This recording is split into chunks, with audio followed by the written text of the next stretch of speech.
Welcome to the award-winning Dare to Dream podcast with Debbi Dachinger, covering metaphysics, ETs, shamanism, and channeling. Here you will find spiritual inspiration from today's thought leaders, along with cutting-edge insights from our interstellar brothers and sisters and ancient shamanic wisdom. Now, here's a new episode of Dare to Dream with your host, Debbi Dachinger. Welcome to Dare to Dream. Debbi Dachinger. It is my pleasure to be here with you because back for a third time today is Tim Tactical.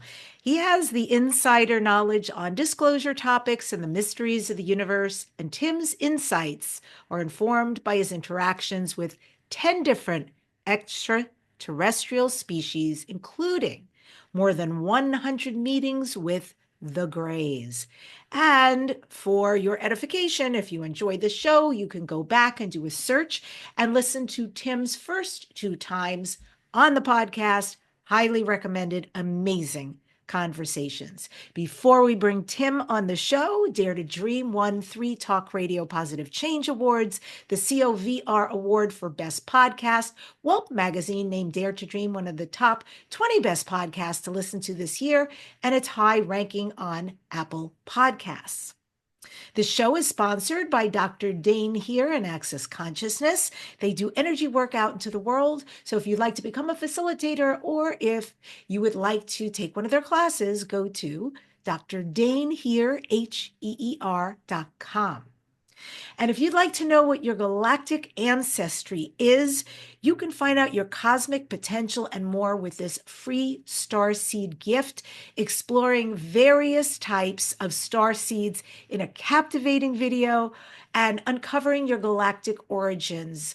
This is your chance to connect with your star lineage. Go to debbidachinger.com/starseed.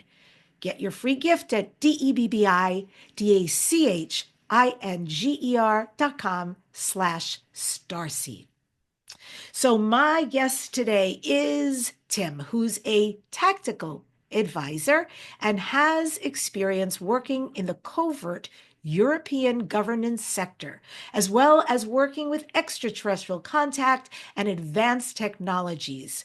Tim has published various articles, podcasts, and has been seen on Gaia TV multiple times, Cosmic Disclosure, Open Minds, and Truth Hunter.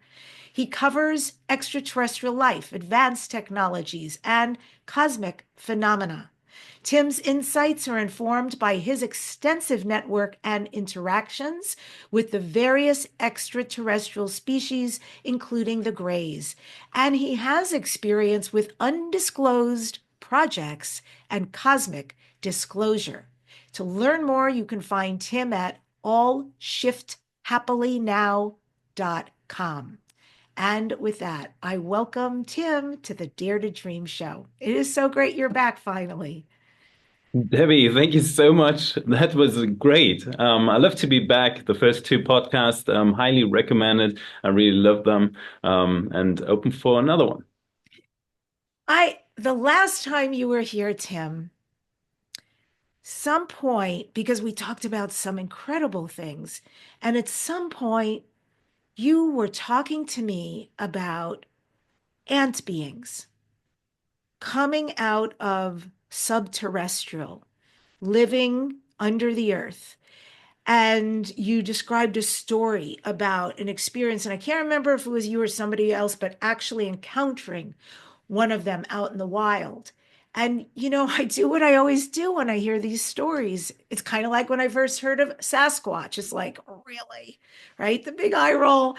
And then, though I'm compelled, I'm intrigued, and I start researching, and I'm like, damn, there is legitimacy here. There's a lot of stories to be told. Yeah. So I thought it would be interesting to start with that because that's what really captivated me last time we spoke. The ant people. I would love to. First of all, it was a member in our All Shift Happily Now community, and she actually had an encounter, when I recall the story correctly, and she had amazing photographs too that she took with her iPhone.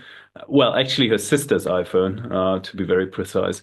And I think at that time she was in Indonesia, and she went into the jungle somewhere there. And when she was on her own, walking through this lush greenery of the rainforest, and then hearing something in her brain, in her mind, but basically.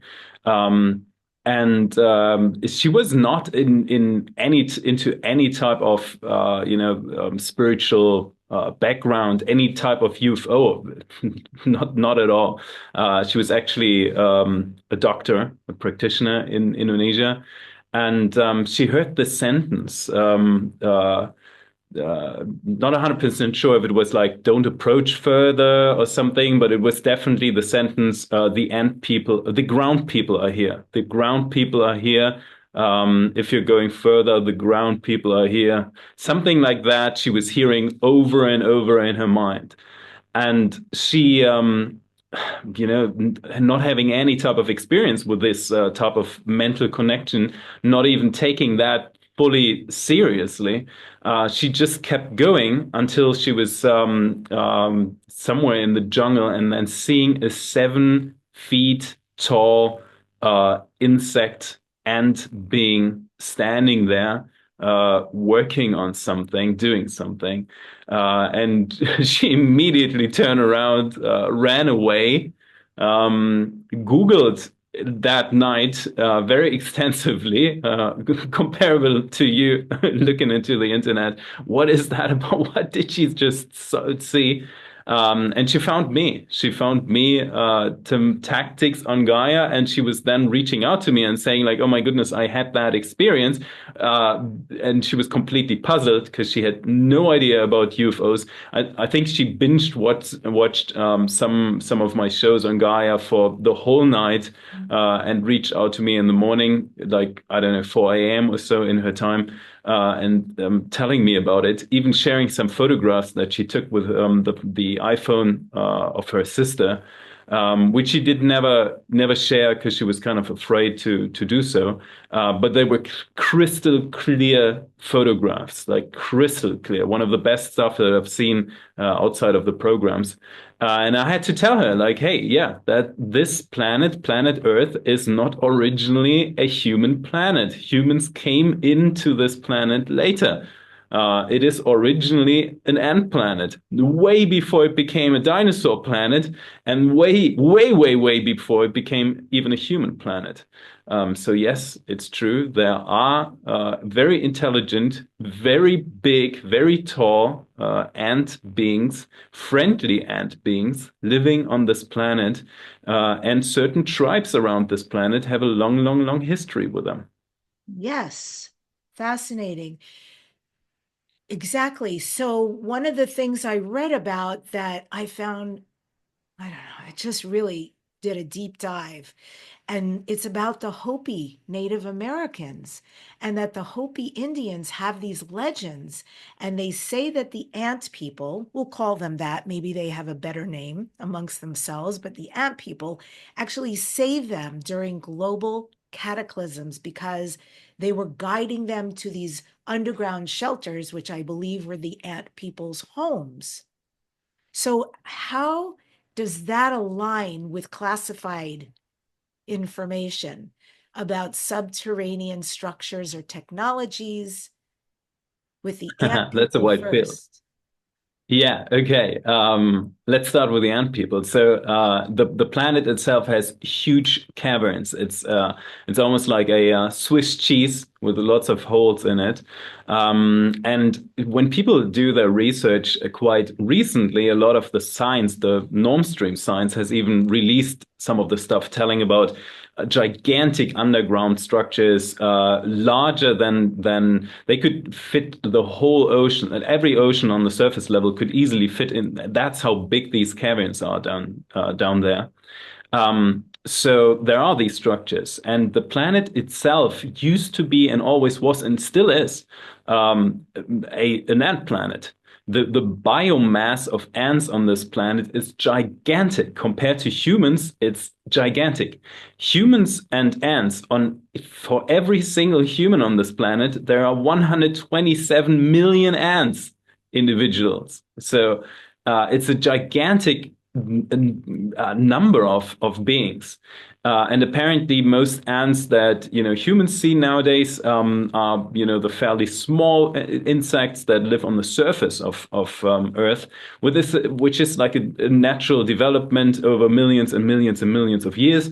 Because back in the day, beings were bigger, as we've seen with the dinosaurs, and then getting, a little bit more compact, pet-sized, and that happened to ants too. It's just an easier thing to collect resources and to manage the biodiversity and so on. So that happened, but still there are life forms that exist deep down in the earth, and everyone who knows something about ants, they love to dig. They love to be inside of somewhere, inside of their cave structures, and that's the same truth to these ant beings.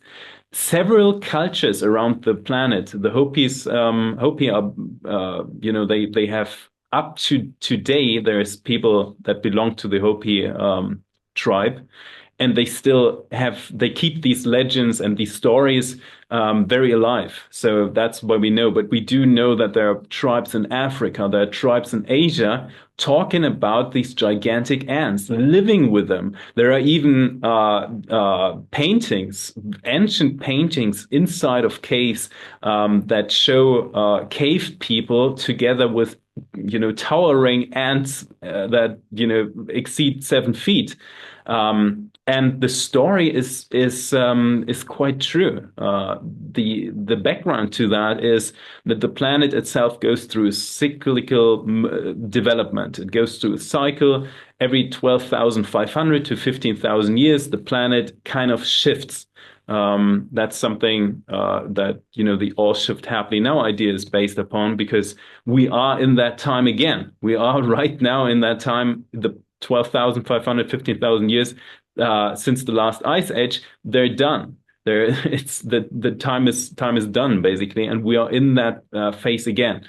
Now the interesting thing is that each time that the cycle occurs, it's a different cycle, and the last 3-4 cycles that, for example, the Maya have extensive knowledge about and call that like, hey, we are in the fourth world and so on.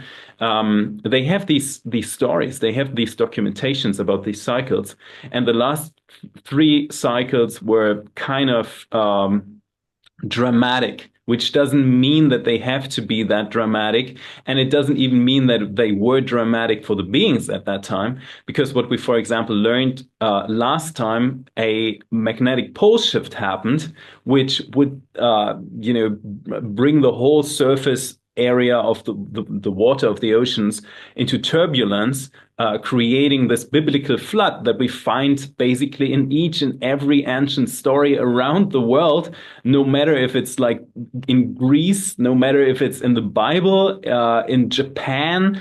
They all talk about that story, and even normstream science finds basically all evidence that this is true, and we find that in the erosions in Egypt, on the pyramids, and so on and so on. So there was a flood. And what happened is that the population that used to be on this planet was rescued. Some rescued themselves, some found their own ways, some had help from up and above to pick them up and to bring them out of the system. So these people still exist. So there are other civilizations from that time that live outside of the planetary reality that we experience here. And some were picked up by very friendly ant beings that took them into their caves, because ants have this fantastic ability to pre-diagnose and pre-sense events happening way before they happen. Wow, that's amazing. I had no idea they would be able to interpret one of the cataclysms here was fire. Another one, as you said, was flood, that they would have a forewarning or a sense to alert them. We need to take care. There is danger coming, something impending. Therefore, we go subterranean. I know that they're amazing at the shelters and at the food storage, which is what I understand part of what they taught the Hopis when they brought them into the caves, so to speak. Yeah, they gave them a certain type of a fluid, basically, that they produce with their saliva. I know that doesn't sound very appealing, but everyone who has honey on their bread in the morning, that's basically the same stuff that bees do. They just produce like a very highly nutritional fluid that they where they use basically the mantis and their saliva to create that. Yeah, and that is very well documented because the people of the Hopi were incredibly thankful for that. They've been led into these huge caverns, these huge cave structures to just survive that wave, and it's very true. Like even like the most non-evolved, let's put it that way, ant forms on this planet, if you hold them inside of a container or something, and for example, there are these specific constellations that we had, right, where certain certain stars align with each other and so on. You can observe that the ants in that container start building and start preparing 2 or 3 weeks before these things even happen. So they pick up on these cosmic events extremely fast, comparable to birds who pick up on, different pressures and so on, and different weathers. Ants are amazing in that way. They pick up on a lot of things, have a lot of interesting sensory instruments too. Picking up on electromagnetic fields, picking up on smells, on even psychic effects. So ant beings are highly, highly psychically active. Even the non-evolved ones. So if I can really recommend that to if there's people out there who want to explore that a little bit. Find yourself some ant colony, treat them well. At best, try it outside because they need their roaming. And I think we're going to come to that point in one moment because the big ant beings do that too. But you can communicate with them psychically very, very much. And a lot of that is shown right in front of your eyes. So basically, these species go back hundreds, the big ant or the ground people, as they call themselves, to us. That's their word, for us, for them. A lot of species, or a lot of tribes have called them Anu, which then, transferred into the word ant. But beyond that, these beings go back, the civilization, the species goes back hundreds of millions of years of evolution. And they've become quite intelligent, very intelligent beings, way better at communication than any earthling and any earth species. Humans are good at communication. They have, vocal sounds. They have social structures, making humans one of the, highly, at least the potential of humans to evolve into very, very developed space beings. It's there. It's clearly there. But these ant beings, these ground beings, extremely developed communication features. Incredible. And they say, and it may be a myth, that the reason why the ants have such a skinny waist is because they shared their food with the Hopis when they rescued them. I don't know if that's true. I've never heard that, but I definitely like that version. But what's true, and we have a lot of evidence. I've seen documents on that, and there's a little bit of interest in them in advanced programs. It's kind of interesting because we now tap into so many different species outside in the universe. And I know that the norm stream disclosure is right now in the face of like, oh my God, there is something, but how many? What is there? Is it one? Is it two? It's insane how much life the universe. It's pure life everywhere. And advanced programs have, certain parameters when they are interested in species, and the ant beings or the ground beings not necessarily match all these criteria because they are indeed very, very exotic in their approach towards the universe. They have remarkable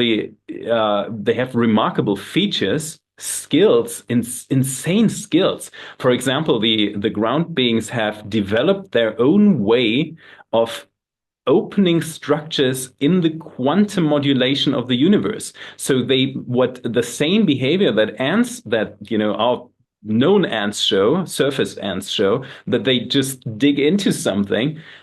These beings have done that with the modulation of the quantum universe. They create their own tunnel system, their own wormholes, basically, in the universe with their own bodily features. So something that humans develop technology for in order to do that. And again, with 2025, we should acknowledge that there are groups around on this planet that do have the technology nowadays to open these wormholes.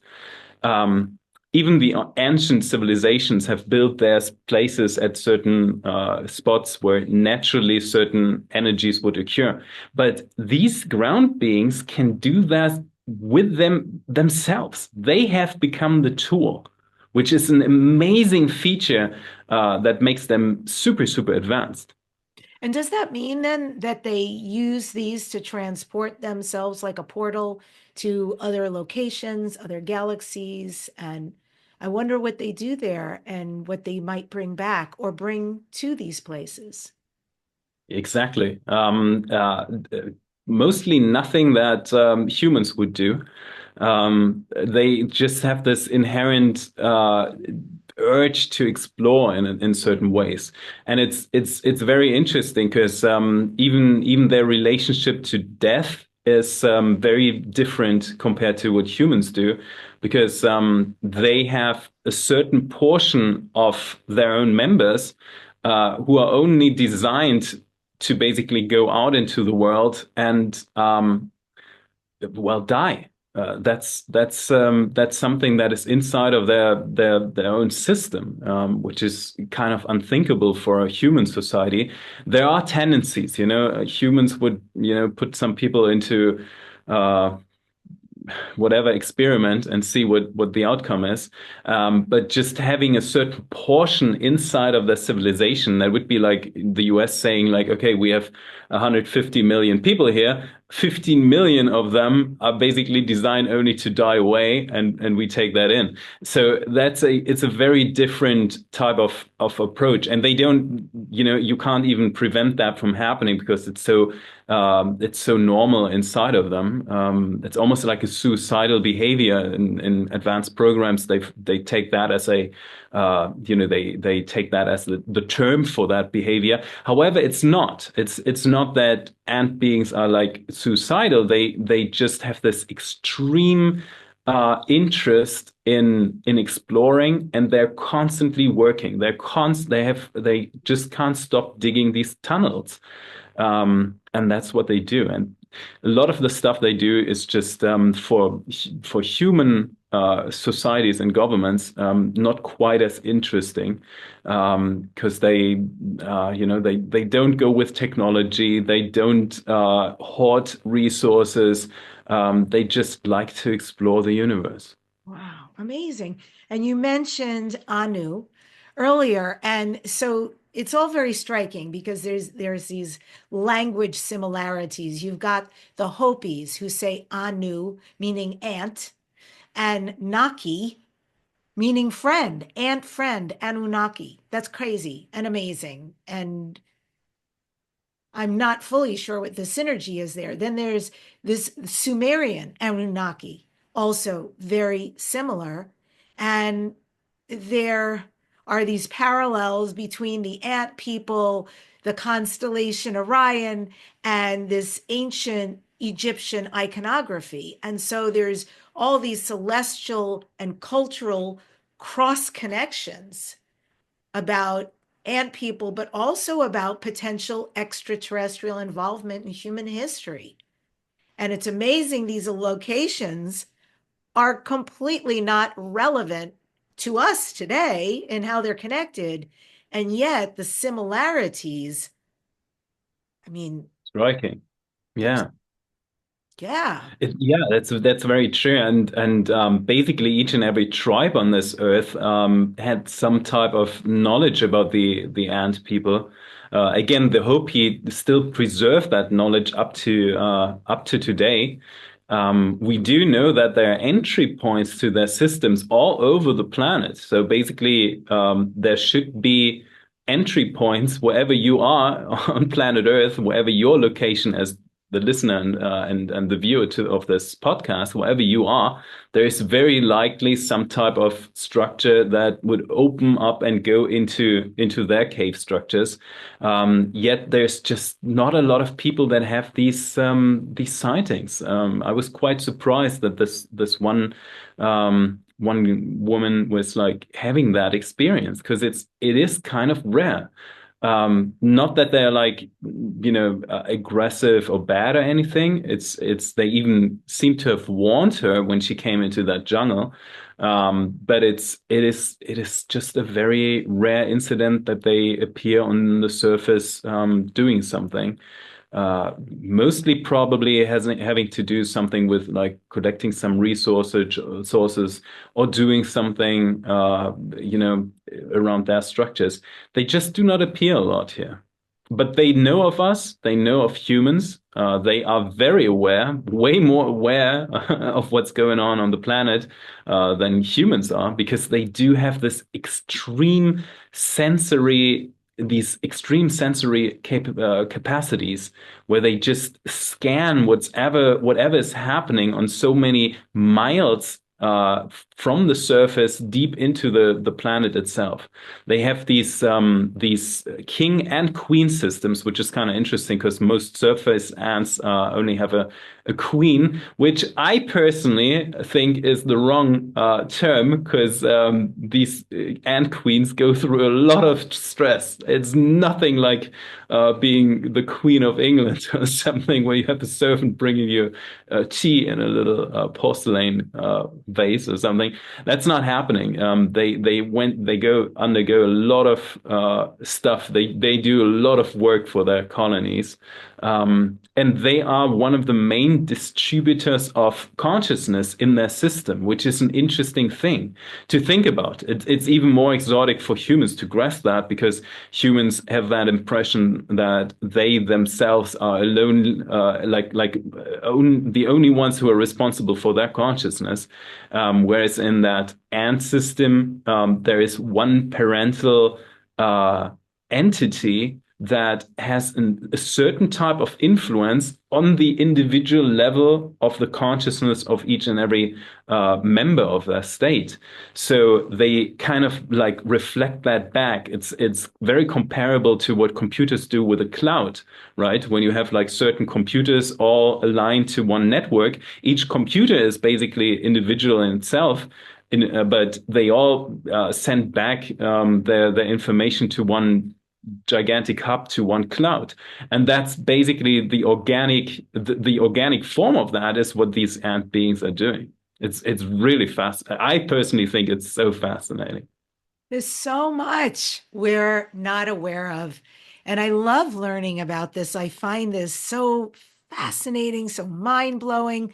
Our concept, we talk about 3D, but I mean, that's with humanity. That's with, are we all humans? Are we hybrids? Are there extraterrestrials amongst us? And then, not to mention what's out in the cosmos. And then now, the two things I'm actually fascinated by are what's in the earth, and that's amazing, and what's in the ocean, because I understand there are things beyond our concept that exist in there that don't even Yeah. really want to be known. Yeah, I mean, we do have the planet itself, herself, has quite a number of visitors and seen quite a number of visitations throughout the millions of years. And a lot of the species are not originally from this planet. Humans are not originally from planet Earth. Who would have thought that, you know, with their fancy roofs and all that thermo wearables and their umbrellas when it starts to rain and all that. But there are indeed there's one original species that was here with the planet for hundreds of millions of years, and those are the ant beings. Then we do have some surviving beings and evolved beings that come from the dinosaur age. So basically, currently we deal with at least three species on this planet that are highly intelligent and very comparable to humans, even though they do not share the same habitat with each other. They rarely have any meeting points or anything. But yeah, there are cave structures where there are some evolved dinosaurs still living there. Like, what are we talking about here? Like giant dinosaurs, or have they, over the millennia, have they changed shape and form? Can they easily fit into a cave?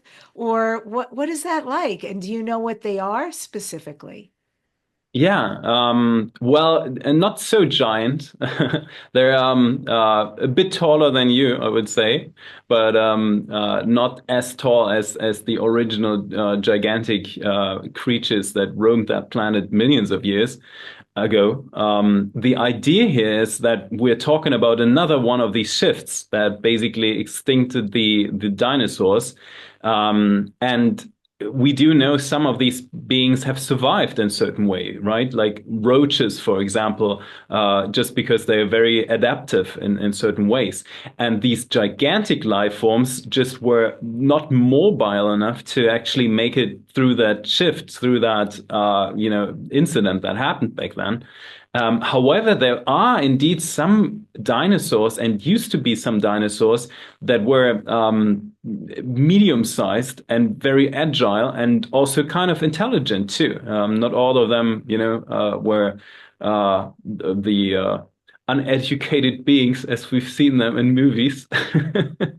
There were some dinosaurs that had at least the same intelligent level as dogs, for example.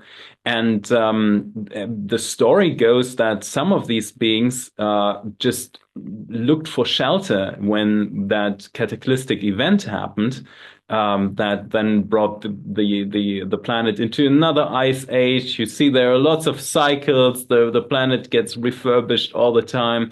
That's what's just the cosmic seasons. And some of these dinosaurs have found again shelter and inside of caves. And there are some cave structures and some cave openings. Not today anymore so much, because a lot of them have been artificially closed so that humans don't run into them. We are at that point, but some of these dinosaurs, about tens of millions of years ago, went into these cave structures and kind of survived there. And what happens with an isolated spot about with evolution, when beings evolve undisturbed for millions of years, they usually do not stay the same. That's not how evolution works. It's an increase of consciousness, of awareness. They are learning. They pass that down to generations. When there is no cut in a line of evolution, usually evolution does not stay stagnant, but improves over time. So what we're dealing with is a highly intelligent dinosaur species that also lives in these cave structures. They have very comparable societal elements compared to what humans have. So they have They have a very, very developed court system, which is very interesting. It is a bit rough in their society, apparently. I've never seen them. I do have talked to people who have contact with them, because those are beings that the governments on this planet actually are interested in, for many, many reasons, as you can think. Oh my goodness, this is just amazing. But in general, so these dinosaur highly evolved beings, it sounds like they really have no interest in us. They may be aware that we're living above ground, but there's, no reason to interact. And they're very happy after all this time to just be amongst themselves and keep existing where they are. Is that correct? Well, apparently there is politics going on, which is very interesting. So basically, the story goes that with the last Earth shift, a lot of the humans went in underground as well. So we do have colonies of comparably evolved human civilizations, even also inside of these cavern structures. And of course they know about the dinosaur beings, yeah, I mean, what can I say? Dinosaurs eat meat, right? They're not veggies. So there are some types of rules that have to be established over some time so that there wouldn't be like crossovers. Because it could be, a little bit violent when these things could happen. Uh, Not that I'm saying, these beings are completely uncivilized and would just, hunt and eat someone alive or something, but it's very comparable to a human, that where suddenly a perfect pig appears in, or like, you run with your car over deer or something. Humans very likely would eat some humans, not all humans, probably not all the listeners of your podcast. I wouldn't do it, but I know that there are humans out there who would eat that. And that is very comparable to this with the situation with these dinosaur beings in those structures. But they have developed societal elements, a very, very sophisticated indeed, actually, which is very interesting. And there is something that goes even deeper, and now I'm going to blow your mind again, which is there are certain rules about what happens on planet Earth according to the time that a species has been on planet Earth. And since they are longer on this planet, they have more rules about what happens with planet Earth and the development of the ecosystem than humans have. According to who? Well, that's a good remark. According to who? Well, it's kind of an established, let's call it a gentleman's agreement throughout the universe, that certain species have found certain rules of who has to say something on a planet if multiple species share the same habitat, or at least have some crossovers. Because as you can think, in a dualistic universe, there is a lot of there's potential. There's potential for some disagreements, and then the big question is who has the right over whom. And one of these criteria, not the only one, but there are multiple of them. One of these criteria at the level that the species on this planet are is basically who has been on the planet first. Who's been here first and who came in second. And humans definitely came in third, actually. So that's how much they have to say about this ecosystem. That's amazing. Are they ever part of some form of galactic federation, some form of governing group that oversees things in the cosmos, including the Milky Way? Yeah, that's the idea. I think it was the head of the Israeli space, right? I see you nodding. Hassim. I'm always. I just spoke about him at Conscious Life Expo. Hasim Ahed, something like that. Eshet, I think Eshet. Eshet is his name. He's mentioning that very clearly, and he's right. I mean, it's a bold statement to do that in his position. He's certainly breaking some protocols there, I would say. But it's true. There's definitely a galactic federation, which doesn't. It shouldn't be it's just one part. It's just one thing of one alliance in the universe. The universe is a really, really big, big, big place, and it keeps getting bigger. So the function of the Galactic Federation, of that federation, it contains a lot of species, but by far not every single species is part of that. We have different currencies and different political programs, and beings have to learn how to come together, because ultimately, I'm not going to spoil here, but the universe is just one organism. So we have to arrange and organize ourselves in the best way possible, because we do that for our higher self, we do that for our higher good, for our higher organism. And yes, some species, Earth humans at certain levels, are part of that federation too. He revealed that basically. He said Israel is in contact with the federation, America is in contact with the federation, Donald Trump knows about it, the president knows about it, and such. Yes, that is happening. And these reptile beings, yes, they have been contacted before any human was on the planet. They have been invited to that federation, and they exist. And as exotic as it might sound, they have developed a functional society on their own. God, I love this so much. I love two things. I mean, first of all, I do love having my mind blown, and I love learning about all this. I love how it constantly just enforces how ever expanding, never ending we are. This information. And then I also love how little it makes me feel because, and kind of so unimportant. Because I know we walk around all the time and, we're the center of our worlds, but like, there's a lot of world. There's a lot of subterranean. There's a lot of ocean. There's a lot of cosmos.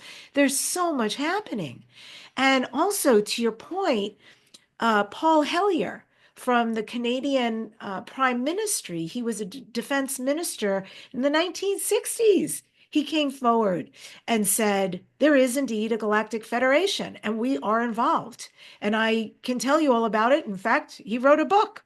So, yes, there have been those brave government individuals who have stepped forward and spoken about this, whether they're paid attention to or not, but those of us in this definitely pay attention to this. And I find all of it incredibly fascinating. So let me ask you about this. Because, we talked a little bit about these quantum ways that the ant beings can manipulate things so that they can have some fun and go exploring. And there are portals, right? There are probably portals I'm not even aware of on the Earth, but certainly there are subterranean portals, in the ocean portals, deep, deep, deep in the ocean portals. And so what about time units? What about temporal dimensions? What about shifting timelines or timeline manipulation? Because I know that in other media, Tim, where I've heard you speak, you've shared about a group of beings who form a time unit. And in that time unit, they reach backward in time from a future version of Earth in order to help maintain the proper trajectory of the timeline. So let's start with, what are time units? How do they affect or impact humanity? First of all, very, very well summarized. Second of all, I'm going to blow your mind again here. We are on a very, very old thought of the universe. We are on a very old thought of the universe. So what does that mean? It means that when we were in a state of being the first creator of the universe. And I want to make that very clear, because a lot of people think of like the creator of the universe of being an outside force, an external something, which it's not. How could it be? How could be in a closed system? How could anything be outside of that? We do have different layers, different iterations of beings. That's true. So at one point, the universe was just one creator being that had this plan of how the universe could be structured. After just, becoming aware, becoming intelligent, becoming, knowledgeable about knowing himself, itself, herself, outside of any gender at that time. The human language doesn't really have a word for that, but at that state, we basically deal with one creative force, one creative mental process that creates the foundation and the rules and the setup of everything that we explore and discover right now, right here. And these waves, these mental waves, are basically, while traveling through the universe as time, it's basically like a wave pattern that goes from the center of the universe, which basically there is no center anymore. But in that stage, you have like a center point, a one point field that creates these waves, these wave particles. And those are basically, like any type of wave that we see. Everything here is built up in waves anyway. We have electromagnetic waves, we have radio waves, which you are very aware of because your show goes out in the radio. All types of radiation, all types of wave functions. Time behaves as a waveform as well. It shows the traveling of information from one point to another point, and the in-between state is basically what we perceive as linear time. However, linear time isn't really linear, but we perceive it as that way. So what happens is that we have the center, we have this very old thought form that just travels through the universe because it was once created and it still persists as everything in a quantum universe, being a quantum continuum. It just still exists. Now, what we got to do is we have to change some variables, because otherwise there wouldn't be like the development of the universe. And there are indeed life forms that have learned how to travel through temporal dimensions, and they go back and forth in time and create and change some stuff here and there in order to balance out this wave pattern, this old thought. And that is something that we experience here. We have indeed life forms, very advanced forms of life that know how to travel through time. They've done that before. They have corrected certain things in the human history. They have tinkered with human history. They have changed and manipulated, corrected human events. Can you give an example of this, if you know? What kind of correction, what kind of changes have they made? Well, the biggest correction and the most recent correction was the time of the Cuba crisis. Remember when Kennedy was basically sending his U-boats and submarines and destroyers and everything close to Cuba, because the Russians, or the Soviets at that time, were bringing all their nuclear bombs to Cuba in order to be in the range of attacking the US.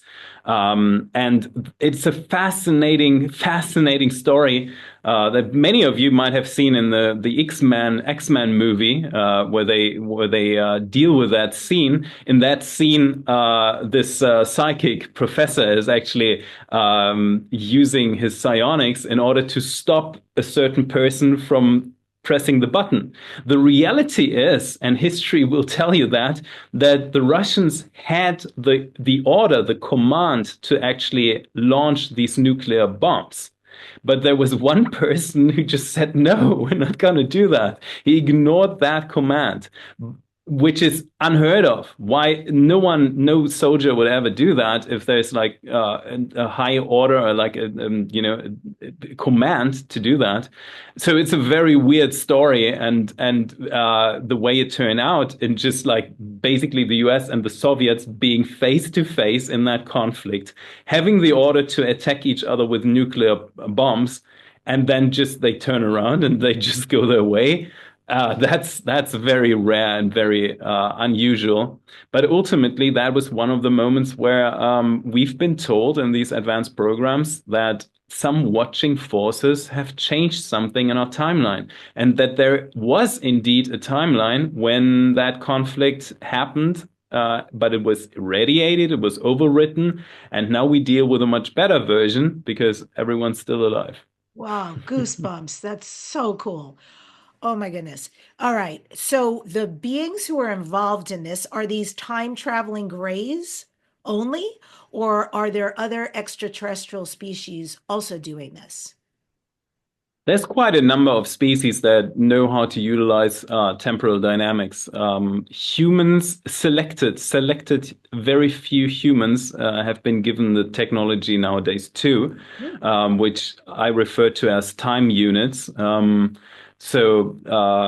But ultimately, yes, there is quite a number of species that know how to do that. But that's already quite advanced. Like utilizing temporal dynamics is not as easy as some of the other stuff around the universe. Like making a UFO fly, for example. So basically using electrogravitational propulsion systems and understanding what that means and how the photon can actually electrically be charged, so it creates a gravitational field around it. That's not as complicated as it sounds. That is something that we are basically on the brink of, even in the norm stream, developing that. Species can do that, but understanding the variables and the highly complex calculations of temporal dynamics, that's definitely a good achievement. When a species learns that, that's pretty good. It also comes with a lot of responsibility, like huge responsibility, because going inside and outside of time and changing something there, that is something that can bring quite a lot of chaos to the universe if people do not know what they are doing. So there's only a certain number of species that do that. There are some species that utilize that in order to bring chaos to certain timelines because that's their agenda. Wow. But there is also policing forces, if you want to call it that way, or like defending forces that basically go in and out of time and correcting some of the stuff. But in order to correct something, at first they have to analyze the situation and figure out that there was an artificial manipulation of time first before they can actually act upon it. Because if a species brings itself to an extinction, that would be destiny, if you want to call it that way. That's part of the plan of, the universe then. But if there's like an artificial manipulation of time, and something that doesn't fit the overall purpose of the journey that species has to make. If the human species would have become extinct in 1970 or something, that would have changed the destiny and the soul journey of billions and billions of people. Many of them who have a clear destiny and a clear plan, what spiritual people would call a soul plan or something, right? So they've come here and they are part of the design and they live that out in order to experience these things, and they have all rights in the world. It's insane how much value people or like ETs have in these things. They see these things as extremely important beyond anything of the capacities of humans when they think about important things. It is so sacred and so holy to protect and to see the soul development, because they do see the personal union of that being with the whole universe. So it's basically the decision of the whole universe that is embodied in that one person, and it needs to develop itself, himself, herself. So that is one of the reasons why this tinkering and this intermingling with timelines happens. It makes me wonder in a little bit of a cartoon fashion if they're, just almost at the ready with the way we are in the planet, because it's such interesting times. And I know we have a lot of conscious people. And it is certainly my intention and hope that with all this consciousness and people waking up massively right now, that we can steer the ship, the timeline ship, to a much more harmonious way of living, and where countries don't have to go to war anymore and people don't have to be separated and judged and all sorts of stuff. I'm waiting for that, and maybe I'm a little impatient, but I'm certainly ready, and I can just imagine these beautiful beings, and it sounds amazing what they're able to Yeah. accomplish on It, for the good of all, really. it But they definitely gives me an opportunity here to jump in and to speak about why I came forward in order to tell people about all shift happening now. So the idea behind that, when I went to Gaia and told my story, was I said, we are connected to this reality realm. We are connected to the reality realm by being the observers. So let's make these decisions, because when we make these decisions, we become part of a soul's, it becomes part of a soul's development. So I said on camera, I said, like, if there's only one thing that you can contribute to your own timeline, to your own well-being, and to the well-being of the whole collective, is just sit there at the evening before you go to bed or whenever you want to do it, and just say it as an intention: all shift happily now, and find yourself being part of that, because in that very moment you yourself add yourself to this soul's journey. And again, there's nothing in the universe more sacred to the whole universe and all its species. When there's a being that has decided for something and made his or her soul dedication that timeline. So we are connecting each other to a happy timeline. That's the beauty of it, and that's also so simple, so easy. A lot of people ask me, like, "Hey Tim, is that all it takes?" Yes, that is all it takes. Just be very decisive about your timeline and add yourself to other beings that are decisive too, so that it just amplifies in a certain way. And happiness is something that we can all agree, almost all, 99.9999% of the universe really likes being happy. That's a lot of beings, so I've trust in that. Yeah, all shift happily now. We can do that. We can do that every night and hold the intention. I like that. And we can help change this timeline. That's powerful. I like solutions. I want to talk a little bit about the grays, because when I teach classes, I get asked about it, I bring it up. And so, I mean, the grays are fascinating. I have no judgment, right? Like, they're a species. And they've evolved, they've changed, and they made some really interesting choices. So I'm just going to do the little synopsis so I can get to the question. So the grays, master geneticists, thinking, I know, these emotions, darn, they sure take a lot of time and really are distracting. Why don't we genetically remove emotions from us, and then we'll be a much more productive culture? And they all got together and said, yeehaw, let's do that. So they genetically removed emotions from themselves. Voila, didn't work so well. Not able to bear children, not living as long. I mean, things didn't turn out quite like they had anticipated. And so now, in recognizing their errors, I just want to say two things just for edification for people listening, because a lot of people say, oh, the abduction program with the grays. And so I always say this with a lot of compassion when it comes to the grays. Like, first of all, there is a soul contract there with everybody who agreed to do this. Doesn't mean I understand the terror they went through. And they are actually part of a very important program when they agreed to this. On the other hand, you've got these grays, emotionless scientists who are doing all these things with people maybe not just from here, from many other places in the galaxy, but they have no emotion. So they're scaring the heck out of people who are laying there helpless and not understanding. And so now part of the hybrid program is to reintroduce emotions. Okay. That said, and if you agree with everything I said, my question is, so where are they at now? Where are the Greys at now?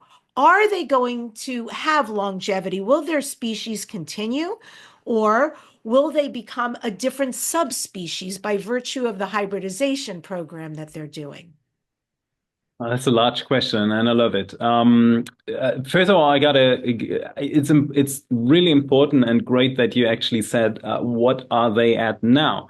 Because for humans, the development of their species is quite slow. If you compare humans today with people from 4,000 years ago, you will notice that there is almost significantly no difference. Now people will say like, well, wait, we got cars and now we have electric cars and, biodiesel and all that. Well, yes, technology is very fast in developing certain things. And humans are quite good at utilizing technology, which is one of the reasons why they are so focused on technology, because they still haven't fully figured out how to do that with themselves, compared to the ant people who basically become the solution themselves. It's a freaking interesting thing. When they see like a gap to overcome, they do not find technology to build the bridge. They become the bridge. They become the bridge and find the solution. Humans kind of like evolve extremely slowly. Normally, once they get the hang out of it, they have a huge potential of evolving more quickly, which is, we are at the brink of that, which is a good thing. We just have to clear up some civilizatory stuff, some remedies, let's call it that way. But the interesting thing about the Greys is that they are insanely quickly in developing, insanely quickly, on such a large scale. Their whole system over billions and billions of years and multiple iterations of the universe too. So they came from a former version of the universe. That's how ancient and old they are, basically. And they jumped over from that version because it was collapsing into this version now, and they're here. But they are developing and evolving with such a rapid speed that it is almost impossible, probably impossible for most humans to even grasp how fast that is. So just by saying that they, did not acknowledge the trauma, did not acknowledge the drama that happens to humans, that is true. That is true. And I want to clarify my background on this. We've had these programs, advanced programs, where they were looking into the Greys, because quite apparently the Grey species is one of the most popular and one of the most widespread species on this planet. Millions of people have had certain encounters with the Greys, if they noticed that or not. If they remember that or not, they did have encounters with that. They might have seen their crafts in the sky. They might have had encounters, willingly or unwillingly, seeing them somewhere. So the Greys, when they interfered with the human species, and they are classified as an invasive species in advanced programs, which is different to more passive species that would just, observe from the outside. A lot of species do that. Invasive species are way rarer, more rare than species that just observe and say like, hey, hopefully they're doing that. Hopefully they get the turn on this. So the Greys have this credo, this belief system, that they actually go in and they change, modulate, garden things. And not all Greys are the same. That's something that's important to say too. Not even all Greys are gray. That makes it more complicated for a lot of people, because they do have different colored bodies too for certain different other life environments. They develop these bodies and they inhabit these bodies in order, specially designed for whatever mission they are on. Planet Earth happens to have kind of gray whitish beings. And the name Grace apparently comes from the creative potential of humans naming someone after their appearances, something humans love to do. So they said, those are Grays. But that in the universe is like saying, like comparing, like, like you speaking about a certain human and telling me, you should know him, he has a nose. That's, there's many beings that fall under that category. And there are species that are gray and have nothing to do with the grays.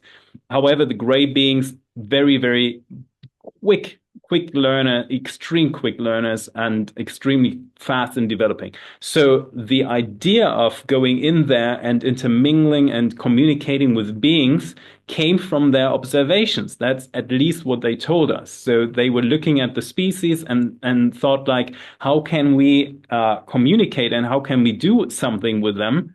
And something that they would see is the way humans treat other animals, right? Some of the researches we had, and that was one of the examples that the Grays even openly gave to us.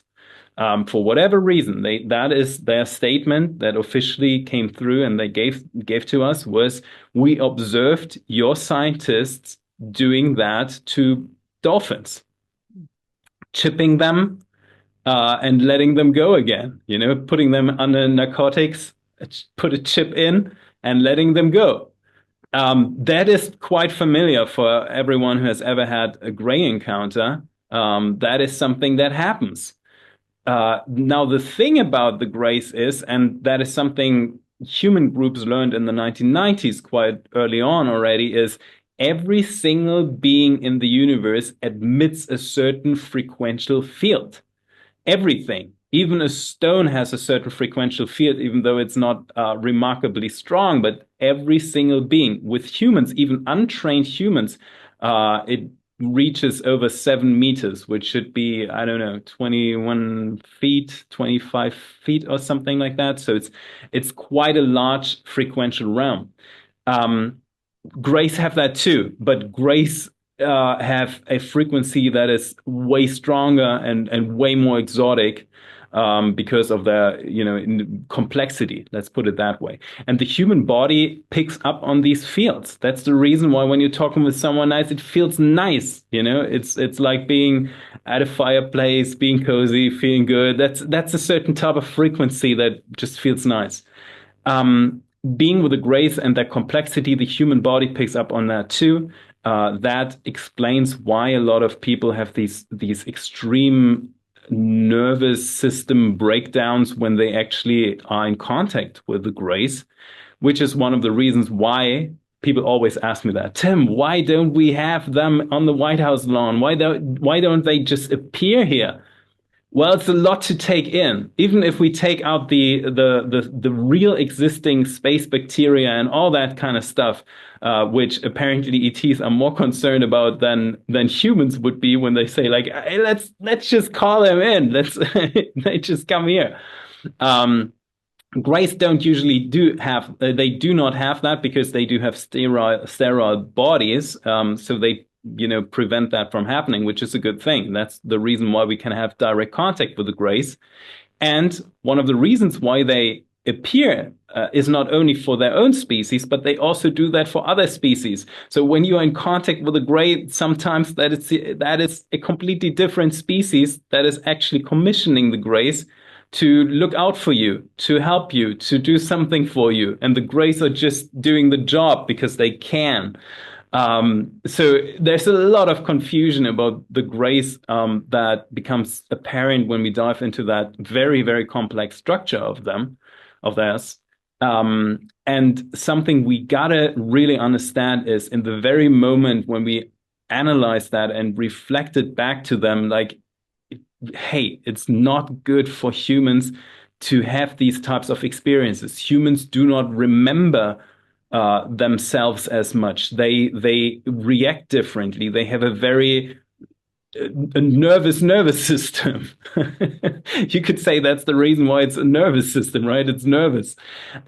So please don't do these things.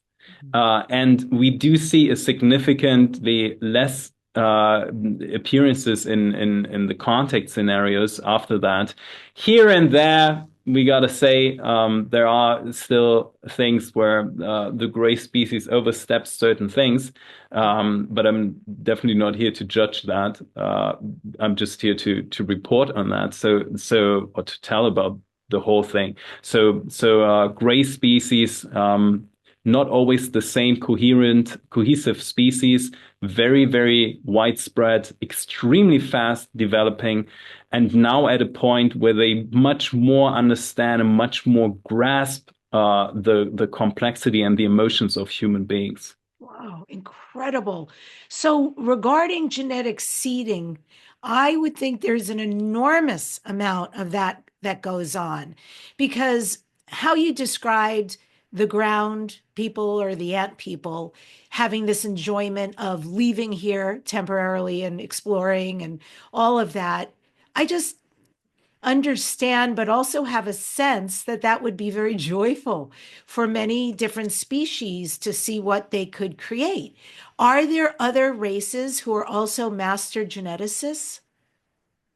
Oh yeah, it becomes one of the most dominant things in the universe. Once beings, if you go back in the human history, and you will see that most conflicts arose about resources, right?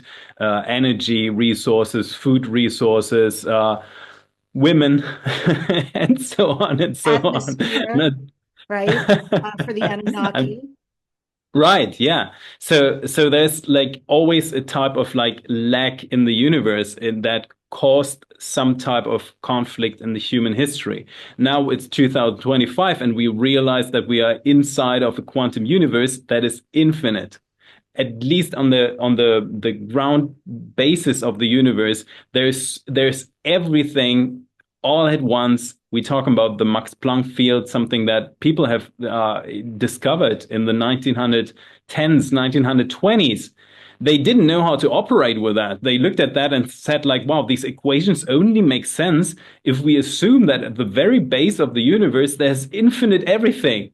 There's everything. And then humans at that time were confused, officially were confused, and said, like, we can't work with that. We have to isolate those conditions. So they artificially kind of like looked away and looked away from the fact that there's infinite of everything in the universe. So resources do not become are not a thing anymore in a level 4 reality and beyond.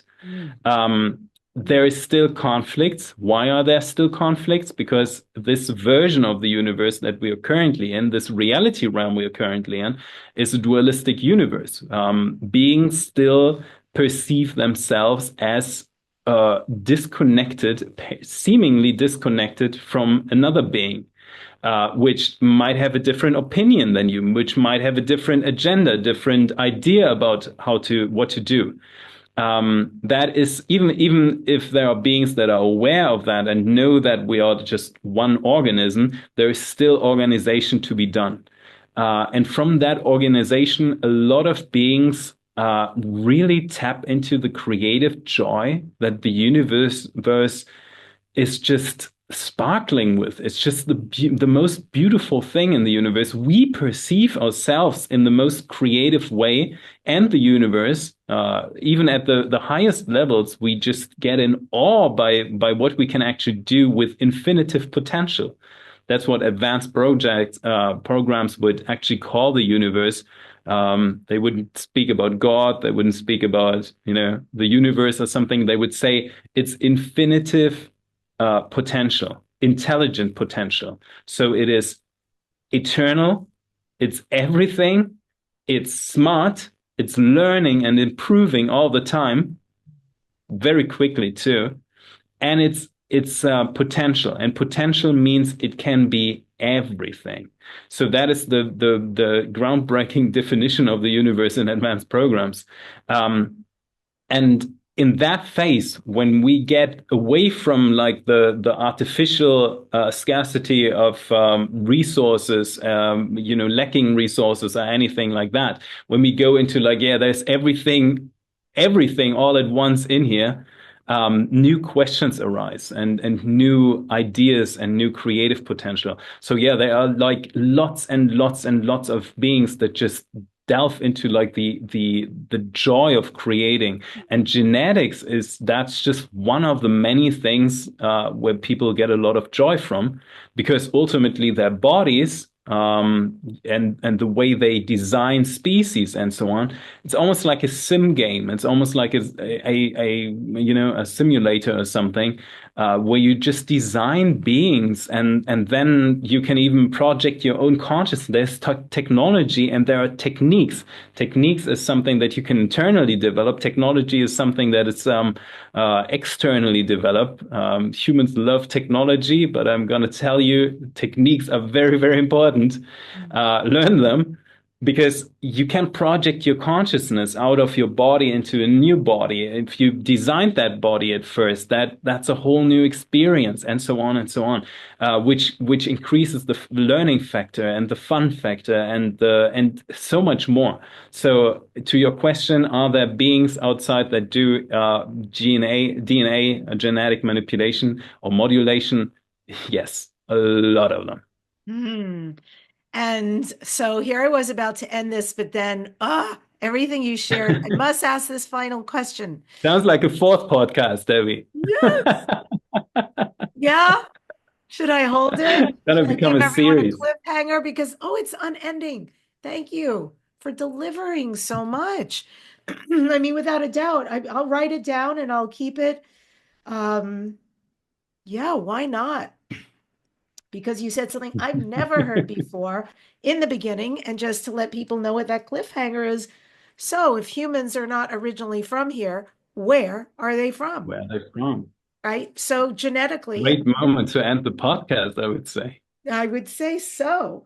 So you'll have to tune in for TT, Tim Tactics, or Tim Tactical Part 4, which apparently we'll have to do. This is how these roll out with you every time you come on. I appreciate you so much. And please tell me, Likewise. my friend, what are you doing next? Let people know where they can contact you, or they can work with you, find you, see you. First of all, I have an Italy retreat coming up in June. So basically, what I'm doing is I'm growing the All Shift Happily Now movement and idea, which is you're part of that. Definitely a speaker that's collaborating with us too, and so many other beings, which is super, super beautiful. And I know we are all on the same level. We all want to bring up the frequency of the planet. We want to bring that forward. We want to tap into the fun part of the universe, right? We want to get rid of some of the burdens and some of the remedies, get rid of them, and then tap into the fun, because that's what the universe is about. So I'm very, very engaged nowadays with these things. I'm working out my plan of supporting that shift, making it a happy shift. I would invite everyone to join the community. They can do that on Instagram and YouTube. But right now, if you're asking, I'm also doing a retreat in Italy. It's something that's very intimate and very private. I only take 18 people there, 20 people, I think. I pre-select them, so I get a lot of applications, and I only take those where I think like this person, it makes sense for that person to learn these things and to get some insights. Because as always in the universe, everyone has their own story, their own learning potential, and I want to make sure that it's right for that person. I'm looking for 2 couples. I'm still looking out for 2 couples more. If someone has a friend or a boyfriend or a girlfriend, a partner or something, and wants to join me in June, at the last week of June, to come with me to Italy. It's going to be learning about the shift. It's learning about how to contact ETs. We are definitely going to do some ET contacts. We had some spectacular stuff coming up last year, which you and I should talk about sometime, because a member species of the Galactic Federation gave us some messages. We also had contact with a reptile species, which was bold, least to say friendly, though it was a friendly species. So we do some psychic stuff there too. So it's all in preparation for what's happening with the new realities. I also designed some stuff for people personally. It's an amazing thing. And beside that, it's also recharging batteries. And in December, we have a conference coming up too, where we meet with all these beautiful souls and we do some grid work with the planet. If you feel called to be part of that, to bring love into the world, reach out to me. You find me on YouTube, Tim Tactical, on Instagram, tim.tactics. allshifthappily.now.com is the website. And that's about it. Oh, Tim. Wow. Well, Italy, greatest country. I mean, really, I've been there several times. I love it. And then to do it in such a workshop as this sounds amazing. Fantastic about the contact work. That sounds very interesting. I'd love to learn more. And again, folks, you heard him on Instagram, tim.tactics. It'll be in the show notes. And also his website, allshifthappily.now.com. And remember, not just the website, but that he taught us that we can mindfully use that or an expression like that at night. Set the intention. We are all so limitlessly powerful. And each of us is creating our reality. So let's create the one we prefer. It takes but a moment to do that, to set your intention, to have an expression that is organic to you and put that out in the world.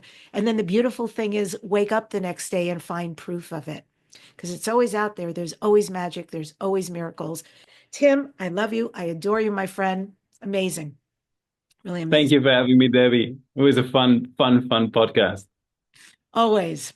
And I end today's show with this quote from A.D. Posey from the Muskogee Creek Nation, who said, "Find what speaks to your energy and live it."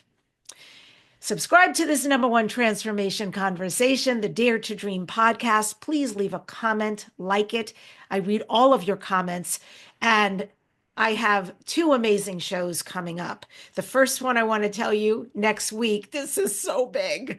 George Norrie from Coast to Coast Radio and Gaia TV. I cannot tell you how many times I've tried to get this guy in the show, but finally he and his people came to me. So George is going to be here. I am so looking forward to spending time with this amazing icon who really paved the way for many of us. And then the following week, I've got fascinating Trinity Oracles, 3 sisters. They are so highly psychic. It's spooky. And they do cards. And so they're going to be answering questions using cards. I've watched them. They're beyond. And they're doing 2025 psychic predictions. And they promise this, people, is going to be a crazy year.